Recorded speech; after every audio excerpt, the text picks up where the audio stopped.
Hello, beautiful people. Welcome back to Jazzed Up. I just want to say welcome to all my new followers. I appreciate all the love I've been getting.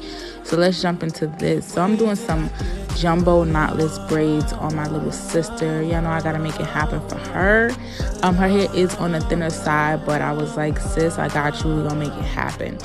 So right now, as you can see, I'm beating the hair little by little. When you're doing jumbo braids, obviously you have to make sure that you're adding a little bit thicker pieces, but you don't want it to be too thick because then the braid will really pull and it won't look good at all. So definitely eyeballing the size and the pieces as you braid. And you're gonna see I really try to tuck her ends away as I'm braiding. So now you can see kind of twist my wrist and really hide her hair underneath the weave so that way it can protect her hair, you know. But let me know if you guys want to see the completed look of this style. She wanted beads at the end. Yeah, let me know if you guys want to see it. Okay, love you guys. Have a great day.